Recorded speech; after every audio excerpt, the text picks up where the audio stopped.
주님은 우리 왕이라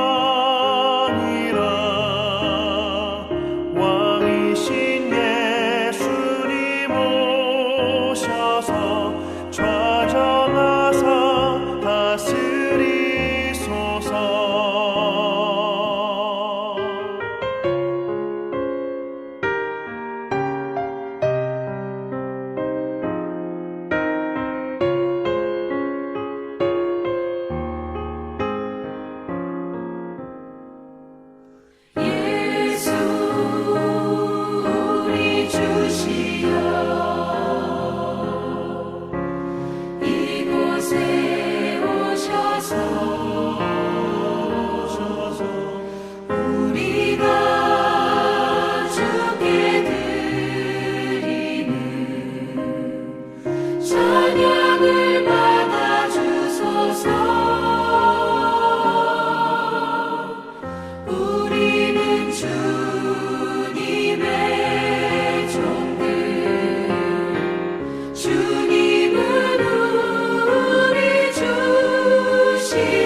스바냐 2장 4절로 7절 말씀 함께 읽도록 합니다.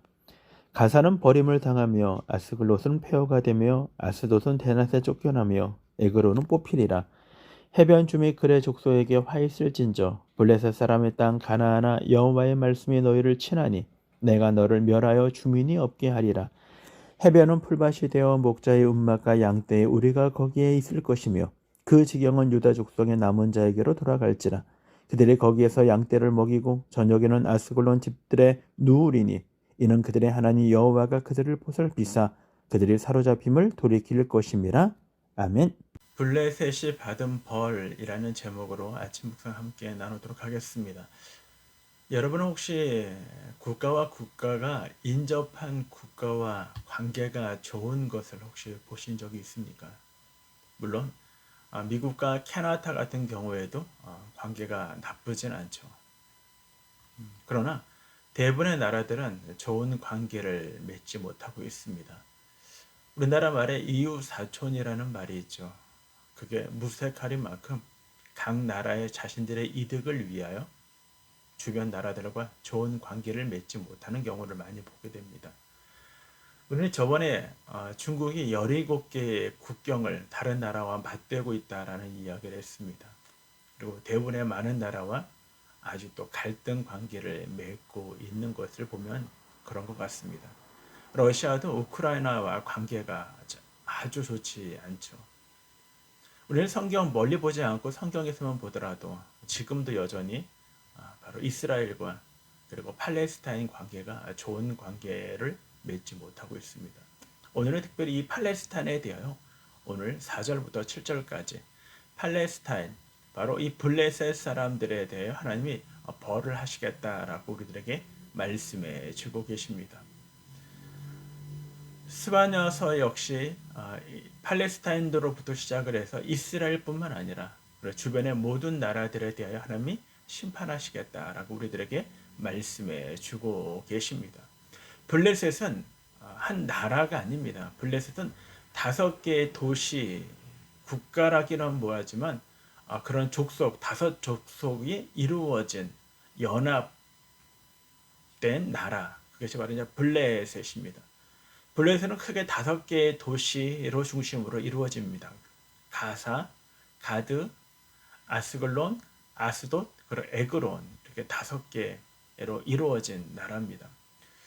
우리가 이 지역을 볼 수 있는 것이 사무엘상 4장과 5장에 보면 이 지명들이 5개의 도시가 우리에게 등장을 합니다.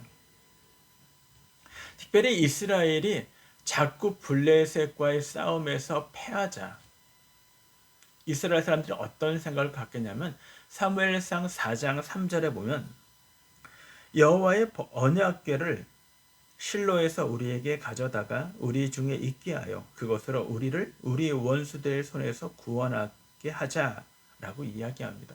전쟁에서 자꾸 패하니까 하나님의 언약의 법궤를 갖고 나가면 우리는 이길 수 있어 라는 생각을 갖고 그들이 법궤를 실로에 있는 법궤를 가져다가 이 싸움에 갖고 나가게 됩니다. 그리고 이 싸움을 시작을 했는데 싸움에서 이스라엘이 또 패했습니다. 패한 것뿐만 아니라 언약의 법궤를 블레셋 사람들에게 빼앗겨 버리게 되죠. 우리는 고대의 싸움이 고대의 전쟁은 신들의 전쟁이다라고 우리는 이야기를 많이 나눴습니다. 그래서 그들은 이 싸움에서 승리를 하자 하나님을 상징되어지는 여호와 하나님을 상징하는 이 언약궤를 가져다가 자신들의 신 다곤 신상 앞에다가 무릎 앞에다가 갖다 놓게 되죠. 다곤 신은요 머리와 그리고 손은 사람의 모양이고 그리고 하체는 물고기의 모양을 가진 풍요의 신입니다. 원래 이 블레셋 사람들의 신은 아니었어요. 바벨론과 아수르의 신인데 그들이 그거를 받아들이게 되죠. 그래서 법궤를 다곤 신상 그 발 앞에다가 굴복적으로 거기다 갖다 놓습니다. 사무엘상 5장으로 가면 5장 2절에 보면 블레셋 사람들이 하나님의 궤를 가지고 다곤의 신상에 들어가서 다곤 곁에 두었다라고 이야기해 주고 있습니다. 이 싸움은 하나님이 진 싸움이다라고 생각한 것입니다. 그래서 자신의 다곤 신 앞에다가 그걸 갖다 놓게 되는 것이에요. 그들은 우쭐했을 것입니다. 자신들의 신이 승리했다라고 그들은 그렇게 좋아했을 것입니다. 그런데 다곤 신상 앞에다 갖다 놨던 이 법궤 며칠이 지난 뒤에 다곤 신상에 넘어져서 법궤 앞에 절하는 모양으로 있는 겁니다. 그래서 사람들은 블레셋 사람들은 아스돗 사람들은 이게 무슨 일인가 해서 다시 신상을 세웠어요. 근데 그 다음날 이 신상이 다시 목이 잘리고 팔이 잘리고 몸뚱이만 남은 상태로 그렇게 법궤 앞에 언약궤 앞에 굴복해 있는 것을 5장 4절은 이렇게 이야기합니다.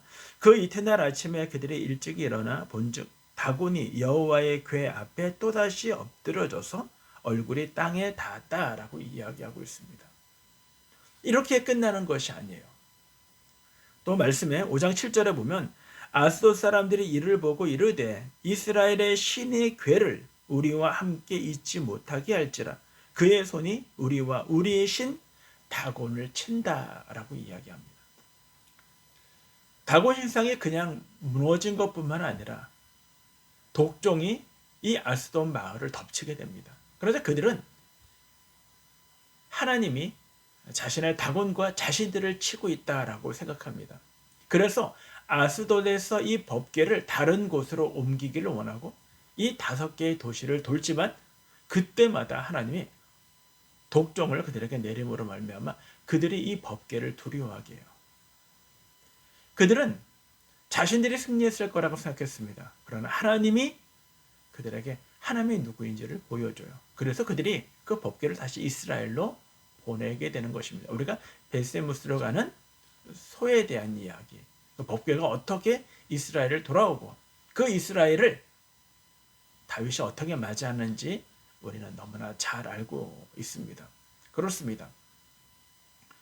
블레셋과 이스라엘 관계는 이런 것입니다. 블레셋은 이스라엘에게서 자신들의 신들이 이겼다라고 생각을 하고 그리고 이스라엘을 무시해 옵니다. 사실 이 블레셋은요 원래 토종 민족이 아니에요. 가나안에 살고 있던 민족이 아닙니다. 그 말씀이 이제 뒤에 나오는데 오늘 본문으로 들어가 보서 한번 보도록 하겠습니다. 2장 4절에 보면 가사는 버림을 당하며 아스글론은 폐허가 되며 아스돗은 데낫에 쫓겨나며 에그론은 뽑히리라 라고 얘기합니다.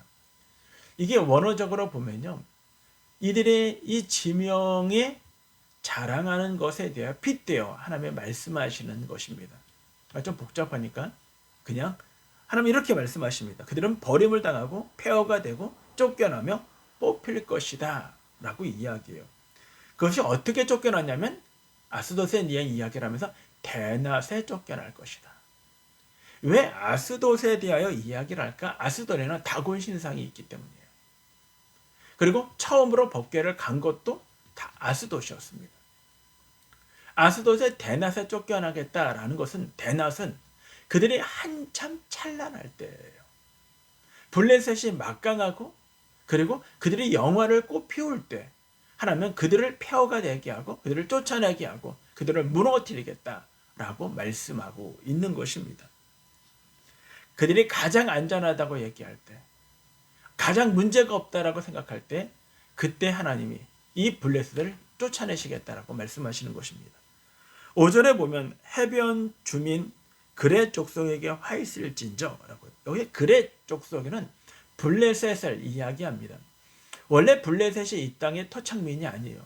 그들은 그레타 섬의 사람들이었는데 그들이 페르시아의 전쟁 때문에 피하여 이 지역으로 온 것입니다. 그래서 그렛 족속 이렇게 이야기를 하고 있는 것입니다.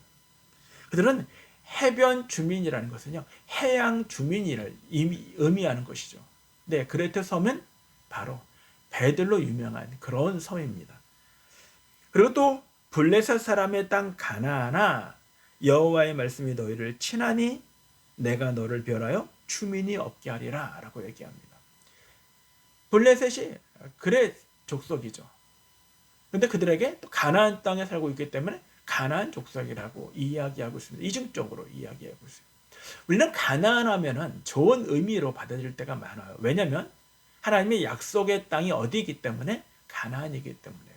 근데 원래 가나안은요, 좋은 의미가 성경이 쓰고 있지 않다라는 것입니다. 창세기 9장에 보면 셈, 함, 야벳이 나와요. 누구의 자식이었냐면 노아의 자식들이죠.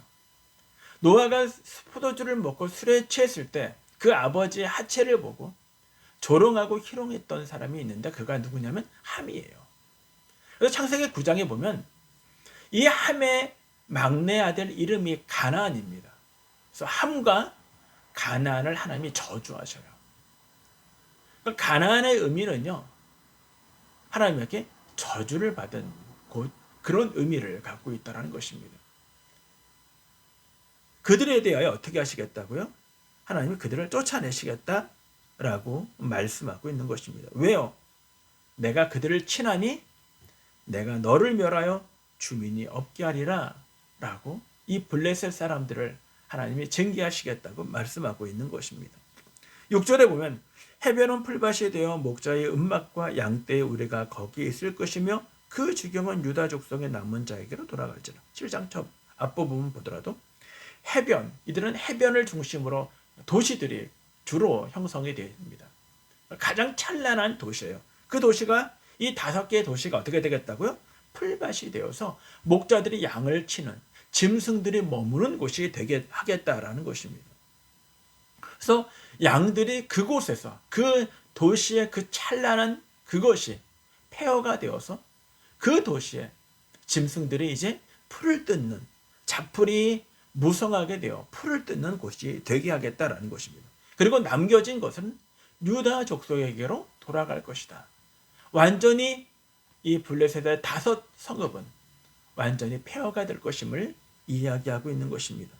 이어서 동일하게 얘기합니다. 그들이 거기서 양떼를 먹이고 저녁에는 아스글론의 집에 누우리라 라고 얘기합니다. 거기서 그들은 누굽니까? 유다 족속이야. 남겨진 그곳에 유다 족속들이 거기에 터를 잡고 뿐만 아니라 그곳에서 양들을 먹이며 그곳에서 쉬고 잠을 청하게 될 것이다 라고 얘기합니다. 왜요? 그들의 하나님 여호와가 그들을 보살펴 주셨기 때문이다 라고 우리들에게 말씀하고 있는 것입니다. 하나님의 백성들을 힘들게 하고 하나님의 백성들을 유혹하고 하나님의 백성과 끊임없이 전쟁을 했던 이 블레셋에 대하여 하나님은 그들을 그냥 내버려 두시지 아니하시겠다고 말씀하십니다. 그들이 아무리 5개의 성읍이 찬란하고 영화를 이루고 있는 그때라 할지라도 하나님의 후하고 부르시며 그 모든 것들을 무너뜨리시겠다고 하나님이 말씀하고 있는 것입니다. 하나님은 이 백성들을 보호하시고 이 백성들을 하나님이 지켜주신다고 말씀하십니다. 이 말씀은 우리가 하나님의 거룩한 백성으로 삶을 살아간다면 하나님 우리 인생이 힘들고 어려워도 하나님의 우리를 지켜주신다라는 것입니다. 우리가 우리를 대적하는 사람들에 대하여 우리가 갚을 필요가 없습니다. 왜요? 하나님의 그들의 대적이 되어 주시길 것이기 때문입니다. 그러므로 우리는 하나님 앞에서 하나님의 약속을 붙잡고 오늘이라는 우리 시간들을 하나님의 거룩한 백성으로 삶을 살아가는 것, 하나님의 나라가 우리의 삶 가운데 이루어지도록 끊임없이 믿음으로 삶을 살아가시며 인내하시고 견디시고 그리고 하나님의 약속을 붙잡으시는 우리 신과 함께 모두가 되어지기를 주님의 이름으로 축원합니다.